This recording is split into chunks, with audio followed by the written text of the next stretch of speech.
जय हिंद मित्रांनो, आजच्या व्हिडिओमध्ये आपण SRPF कॉन्स्टेबल तसेच पोलीस भरतीत विचारण्यात आलेले मागील वर्षाच्या काही प्रश्नांचे रिव्हिजन घेणार आहोत.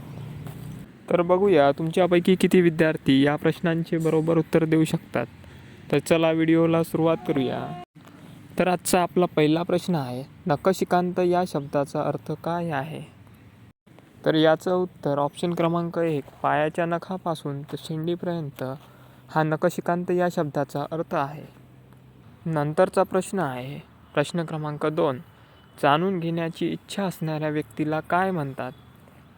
तर याचं उत्तर आहे ऑप्शन क्रमांक 2, जिज्ञासू.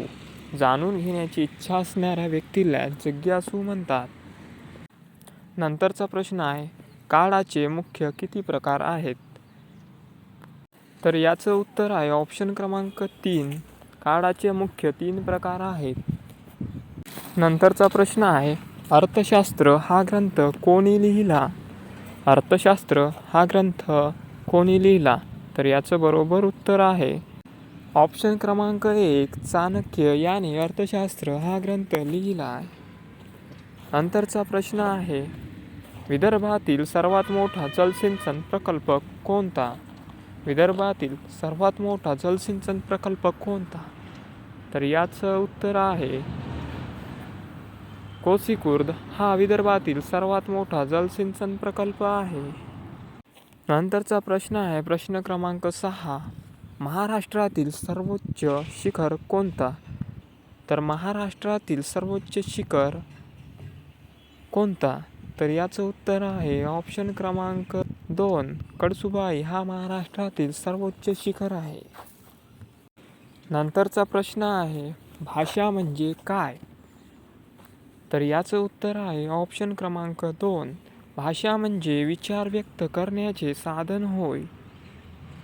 नंतरचा प्रश्न आहे, प्रश्न क्रमांक 8, हा अतिशय महत्त्वाचा प्रश्न आहे. पोलीस स्मृती दिन कोणत्या दिवशी साजरा केला जातो? तर याचं उत्तर आहे ऑप्शन क्रमांक 1, 21 ऑक्टोबर हा पोलीस स्मृती दिन म्हणून साजरा केला जातो. नंतरचा प्रश्न आहे, प्रश्न क्रमांक 9, गडचिरोली जिल्हा हा 1982ला स्वतंत्र जिल्हा बनवण्यात आला, तर हा कोणत्या जिल्ह्याचा भाग होता?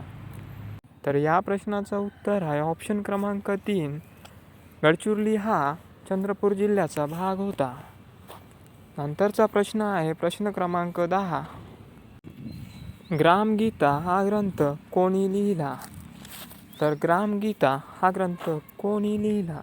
तर याचं उत्तर आहे ऑप्शन क्रमांक 1, राष्ट्रसंत तुकडोजी महाराज यांनी ग्रामगीता हा ग्रंथ लिहिला आहे.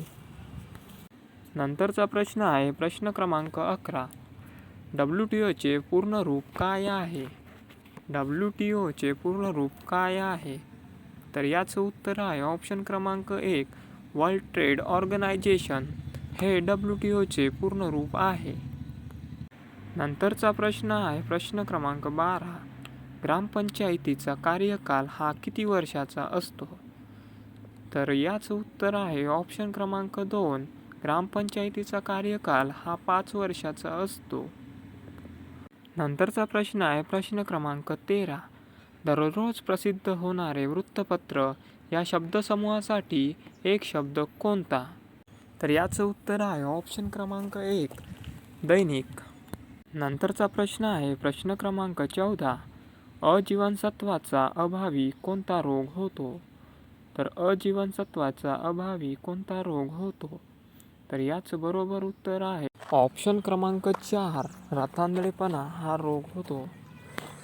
त्यानंतरचा प्रश्न आहे, प्रश्न क्रमांक 15, छत्रपती शिवाजी महाराजांनी ब्रह्मदेव किल्ल्याची डागडुजी करून त्यांचे नाव रिकामी जागा ठेवले. या प्रश्नाचा योग्य उत्तर आहे ऑप्शन क्रमांक 3, राजगड असे ठेवले. प्रश्न क्रमांक 16, पानिपतची तिसरी लढाई अहमद शाह अब्दाली व रिकामी जागा यांच्यात झाली. या प्रश्नाचं योग्य उत्तर आहे पानिपतची लढाई अहमद शाह अब्दाली व मराठे यांच्यात झाली. प्रश्न क्रमांक 17, लंडन येथे इंडिया हाऊसची स्थापना कोणी केली? या प्रश्नाचं योग्य उत्तर आहे ऑप्शन क्रमांक 3 श्यामजी कृष्ण वर्मा यांनी लंडन येथे इंडिया हाऊसची स्थापना केली. तर त्यानंतरचा प्रश्न आहे प्रश्न क्रमांक 18 काळी क्रांती ही संकल्पना कशाशी संबंधित आहे. तर या प्रश्नाचं योग्य उत्तर आहे ऑप्शन क्रमांक 1 खनिज तेल. काळी क्रांती ही संकल्पना खनिज तेलाशी संबंधित आहे. नंतरचा प्रश्न आहे प्रश्न क्रमांक 19 तानसा वन्यप्राणी अभयारण्य कोणत्या जिल्ह्यात आहे. तर या प्रश्नाचं योग्य उत्तर आहे ऑप्शन क्रमांक 4 ठाणे. तानसा वन्यप्राणी अभयारण्य ठाणे जिल्ह्यात आहे. त्यानंतरचा प्रश्न आहे प्रश्न क्रमांक 20 कापवट या शब्दाचा योग्य अर्थ ओळखा. तर या प्रश्नाचं योग्य उत्तर आहे ऑप्शन क्रमांक 2 कापवट म्हणजे भाकरी करण्याची लाकडी परात होय. त्यानंतरचा प्रश्न आहे प्रश्न क्रमांक 21 विजेच्या दिव्याचा शोध कोणी लावला.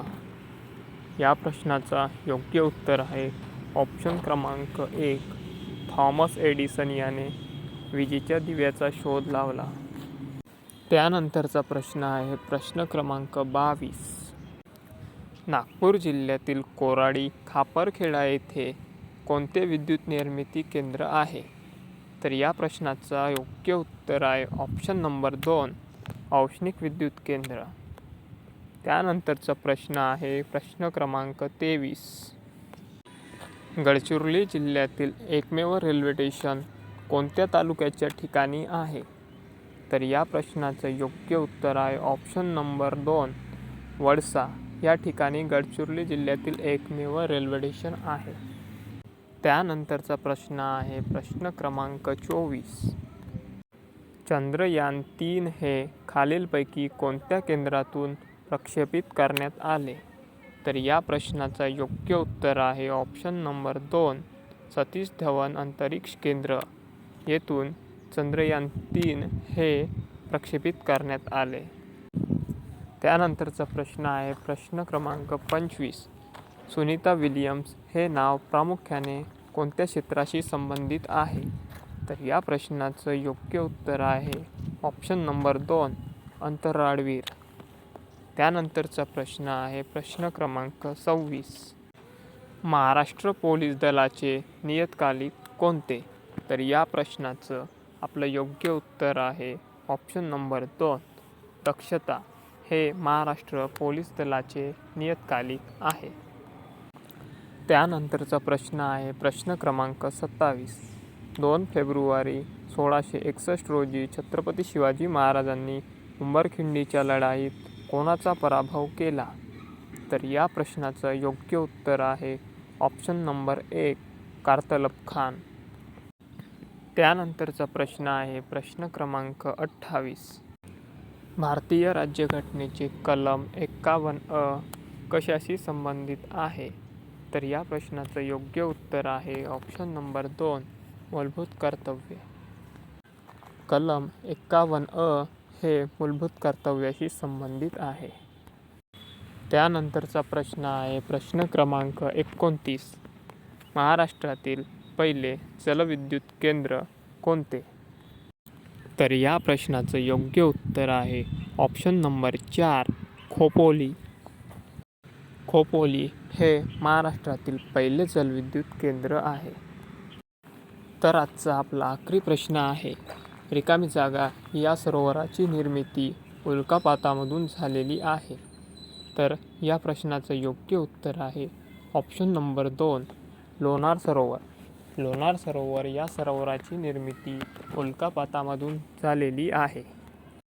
तर असेच नवनवीन प्रश्नांची सराव करण्यासाठी चॅनलला सबस्क्राईब करा. भेटूया पुढच्या व्हिडिओमध्ये. धन्यवाद.